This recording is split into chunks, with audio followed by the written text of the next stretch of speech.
It's something we've talked about a few times on this podcast, something that consumed many during the 1960s and still to this day reappears in media, films, and stories. Satanic panic has been the background of many serial killer stories, cult tales, and disappearance of random people found later dead in strange ritualistic fashion. While some stories during the panic happened in smaller towns and even some rural areas, most stories during its heyday took place in larger areas. The Hillside Strangler murders in the hills. Some other stories about satanic panic, such as the Ripper Crew and Ted Bundy, have been mentioned on this podcast and can be found in previous episodes for those curious. However, this story, unlike those, wasn't committed by one lone killer. It soon came to light 2 men were responsible for these horrible and gruesome crimes. 2 cousins, Kenneth Bianchi and Angelo Buono Jr., who were later convicted of kidnapping, raping, torturing, and murdering 10 women and girls, ranging in age from 12 to 28 years old, would later be revealed as the Hillside Stranglers. The murders began suddenly with the death of 3 sex workers who were found strangled to death and their bodies dumped naked in the hillside northeast of Los Angeles between October and early November of 1977. But it soon changed when the deaths of 5 young women abducted from middle-class neighborhoods that the media soon became involved in the murders. 2 more murders took place between December and February before the murders abruptly stopped. In January 1976, Kenneth left New York and moved to Los Angeles, California to live with his cousin. The 2 men were hard up for money when Angelo mentioned the ideal of getting some girls to work for them as prostitutes. The 2 men eventually found 2 teenage runaways, and the girls were forced to prostitute themselves.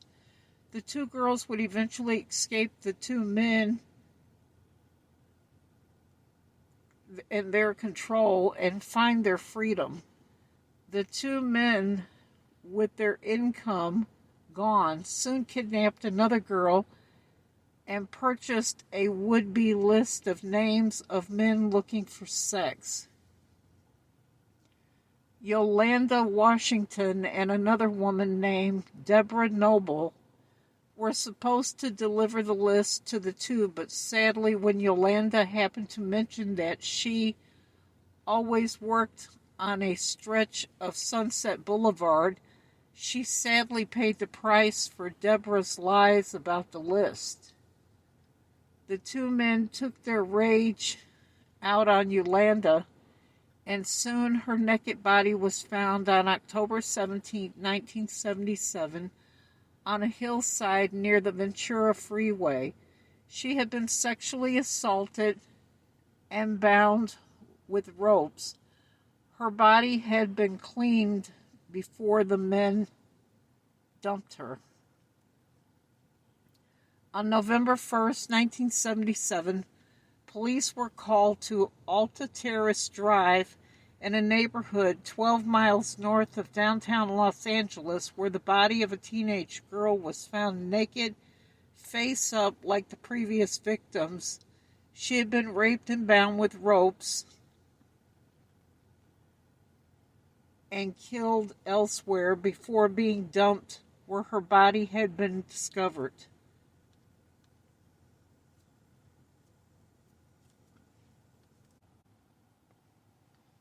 In 5 short days, on November 6, 1977, the nude body of a woman was discovered near the Chevy Chase Country Club in Glendale, but unlike the other women, she bore 5-point neck, wrist, and ankle marks. She had been strangled and brutally raped over the course of November 1977 and February 1978. 7 more young women would be found strangled, nude, tortured, and the rope marks on their bodies.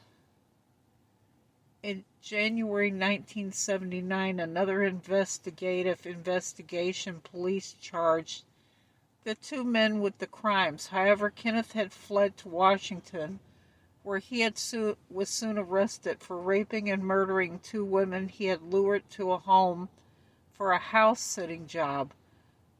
Once one trail began, Kenneth hoped an insanity plea would get him leniency, but court psychologists soon found out he was faking, so he turned on his cousin and agreed to plead guilty and testify against Angelo in exchange for leniency.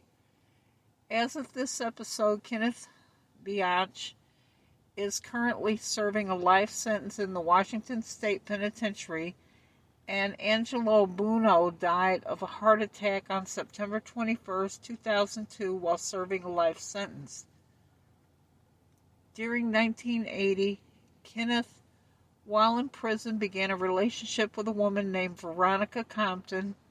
During his trial, she testified for the defense, believing he was innocent. His control of her went beyond the courtroom,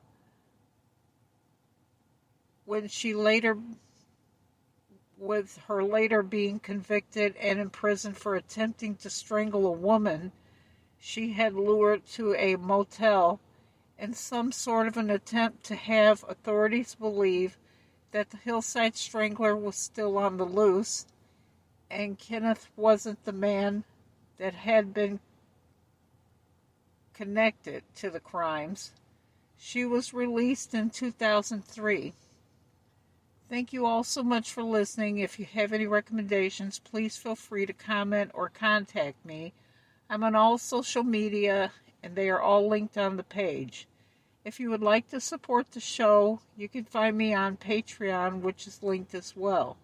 Please feel free to leave a like, a rate, and a review if you enjoy the show. I'd love to hear from you guys as well as your thoughts on the case. Please be respectful to the parties involved, and until next time, take care.